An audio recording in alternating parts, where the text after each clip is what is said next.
Assalamualaikum warahmatullahi wabarakatuh.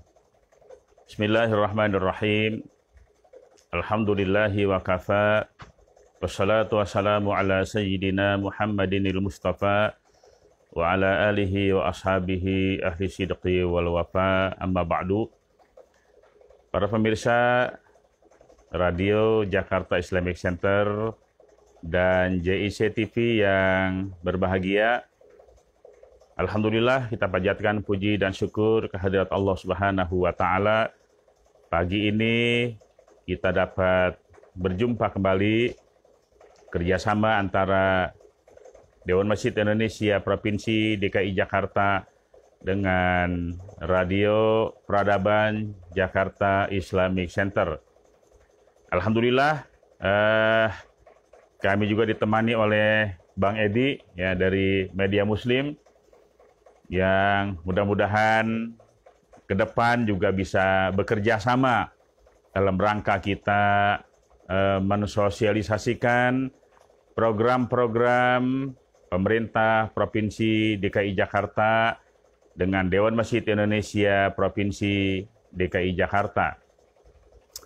Baik, tema kita pada hari ini adalah kegiatan keagamaan di era pandemi COVID-19. Sebagaimana kita ketahui bahwa sampai dengan saat ini wabah belum juga berakhir. Namun kita bersyukur DKI Jakarta saat ini mengalami penurunan setelah Pak Gubernur DKI Jakarta memberlakukan PSBB transisi. Dan terakhir adalah Pergub nomor 1100 terkait dengan PSBB transisi. Nampaknya ini sesuatu yang sangat bermanfaat. Ketika diberlakukan PSBB transisi, maka Jakarta mengalami penurunan yang sangat-sangat signifikan. Ini tidak lepas dari kerjasama antara pemerintah DKI Jakarta dengan lembaga-lembaga keagamaan yang diantaranya adalah Dewan Masjid Indonesia Provinsi DKI Jakarta. Baik terkait dengan penyiaran maupun disiplin di dalam menerapkan protokol kesehatan di tempat-tempat ibadah, baik masjid maupun mushola. Pemirsa sekalian yang berbahagia, saat ini adalah di bulan Rabiul Awal 1442 Hijriah, di mana umat Islam melaksanakan kegiatan-kegiatan keagamaan terkait dengan peringatan Maulid Nabi Muhammad Sallallahu Alaihi Wasallam. Umat Islam identik dengan memuliakan nabinya, tidak bisa lepas dari peringatan Maulid Nabi Muhammad Sallallahu Alaihi Wasallam. Dari tahun ke tahun ini dilaksanakan baik di masjid, di mushola, di kantor, bahkan sampai di tanah lapang melaksanakan tablik akbar. Lalu bagaimana di era pandemi ini? Anjuran kita adalah peringatan Maulid Nabi tetap dilaksanakan dalam rangka mensyiarkan Islam dan mengagungkan baginda Rasulullah Sallallahu Alaihi Wasallam. Namun kita juga tetap harus mematuhi protokol kesehatan. Jangan sampai kemudian nanti mendatangkan klaster-klaster baru disebabkan karena ketidakpatuhan kita di dalam melaksanakan protokol kesehatan. Oleh karena itu, beberapa hari yang lalu kami duduk bersama antara Dewan Masjid Indonesia, pemerintah Provinsi DKI Jakarta, terkait dengan kegiatan keagamaan di tempat-tempat ibadah. Ada sebuah anjuran yang ini menjadi sangat baik manakala kita terapkan di tengah-tengah masyarakat, baik masjid maupun mushola. Peringatan Maulid Nabi pertama adalah dengan membatasi jumlah jamaah. Misalnya di satu masjid di perkampungan, silakan bikin peringatan Maulid Nabi dengan menghadirkan jamaah setempat. Yang kemudian juga menerapkan protokol kesehatan. Kegiatan-kegiatan di luar ibadah mahdhah. Seperti sholat Jumat itu, kalau sholat Jumat itu sekarang jamaahnya 50%. Sedangkan kegiatan keagamaan itu dibatasi hanya 25%. Ada hal yang barangkali sangat-sangat menarik dan mudah-mudahan juga bermanfaat. Berdayakan mubalik-mubalik setempat. Misalnya di Masjid An-Nur, di tengah-tengah perkampungan, bikin kegiatan peringatan Maulid Nabi dengan jamaah setempat dan berdayakan ustadz-ustadz setempat. Saya kira ini ada hikmah yang sangat besar, karena kalau selama ini mungkin kita menghadirkan ulama-ulama besar, dai-dai kondang, yang kalau kita hadirkan di masjid itu sampai mendatangkan ribuan jamaah.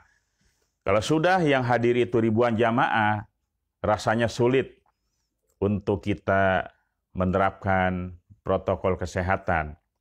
Oleh karena itu, saran kami adalah mari sama-sama peringatan Maulid Nabi dan sejenisnya itu bisa dilaksanakan dengan lancar, hadirkan jamaah setempat, yang kemudian juga berdayakan para guru-guru kita yang biasa mengajar di masjid, mengajar di mushola sebagai penceramah pada kegiatan keagamaan tersebut. Para pemirsa yang dimuliakan Allah Subhanahu wa Ta'ala, kemudian terkait dengan kegiatan-kegiatan keagamaan yang diantaranya adalah kegiatan Dewan Masjid Indonesia Provinsi DKI Jakarta. Pertama ingin kami sampaikan terima kasih dan apresiasi yang setinggi-tingginya kepada Gubernur DKI Jakarta dan seluruh jajaran pemerintah Provinsi DKI Jakarta yang sudah begitu banyak memberikan perhatian terhadap sarana keagamaan maupun kegiatan-kegiatan lembaga keagamaan. Di tengah-tengah COVID-19 ini, kita tidak diam, tetapi juga tetap beraktivitas. Yang diantaranya adalah, kami terima kasih bahwa tahun ini DMI DKI Jakarta itu mengucurkan dana hibah dari Pemprov DKI Jakarta untuk bantuan operasional tempat ibadah di 3.200 masjid dan 2.000 mushola, serta insentif imam 3.200 masjid dan insentif marbot 3.200 masjid. Ini sangat dirasakan manfaatnya bagi para DKM masjid, serta para imam dan marbot masjid. Karena di tengah-tengah pandemi ini, mereka lebih banyak melakukan aktivitas di rumah, banyak juga yang kehilangan pekerjaan dan sebagainya.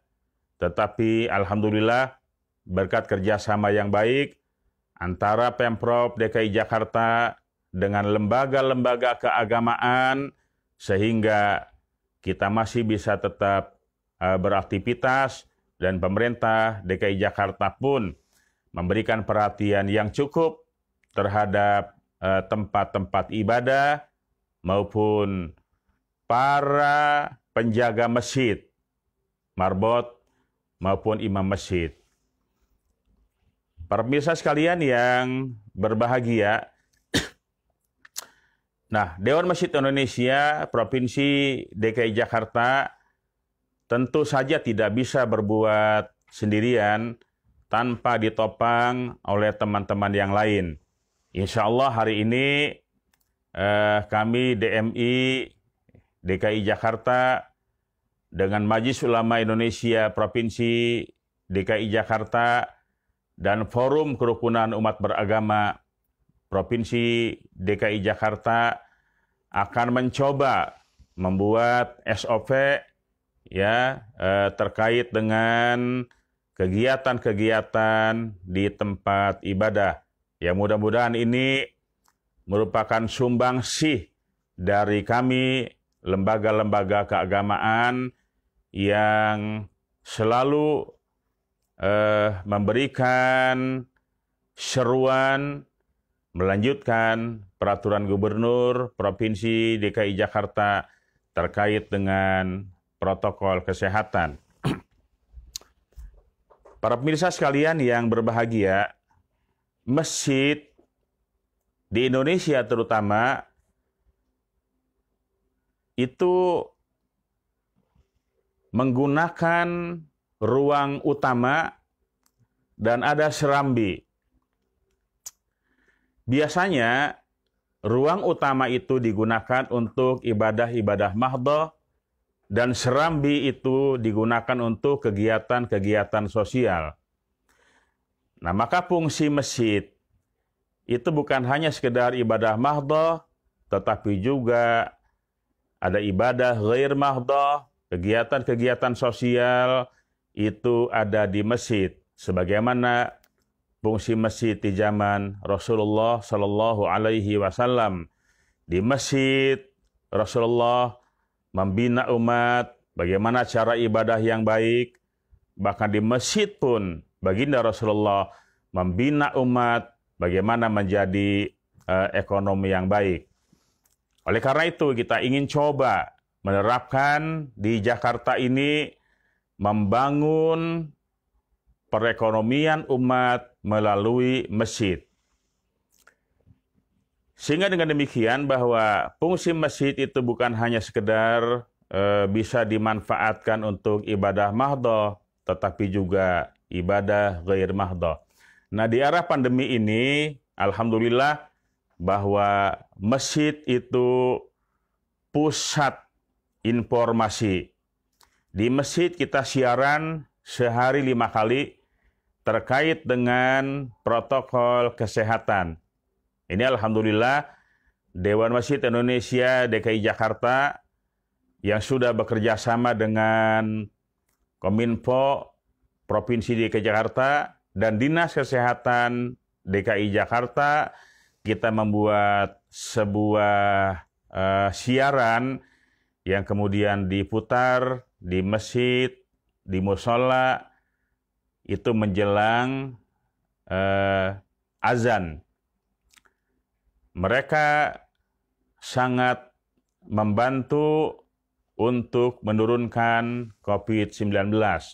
Karena ketika jelang azan itu, masyarakat sekitar masjid sudah mendengar siaran bahwa COVID ini masih ada di tengah-tengah kita dan hendaknya kita juga melakukan protokol kesehatan, memakai masker, mencuci tangan, dan menjaga jarak.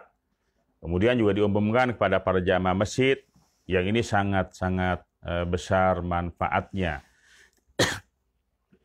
Bisa sekalian yang dimuliakan Allah Subhanahu wa taala, kemudian terkait dengan pandemi ini, masjid itu tidak tinggal diam.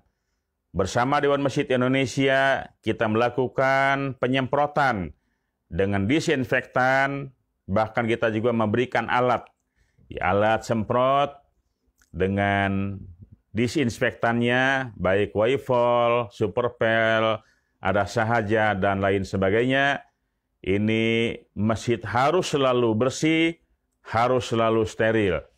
Maka masjid adalah salah satu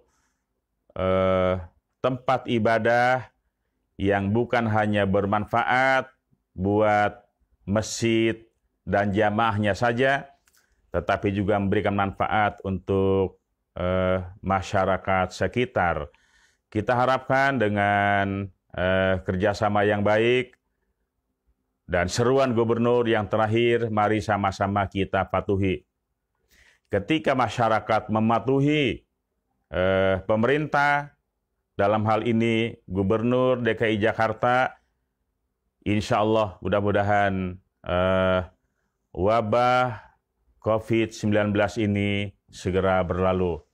Harapan kita hari ini dan seterusnya, kita semuanya bisa menjaga dan memelihara apa yang harus kita lakukan dalam rangka menurunkan, bahkan menghilangkan wabah COVID-19. Saya kira ini pertemuan kita pada hari ini, pertemuan yang singkat, dan kami harus melanjutkan musyawarah bersama di dalam rangka menurunkan COVID-19 ini. Wallahul muwaffiq ila aqwamit thoriq. Assalamualaikum warahmatullahi wabarakatuh.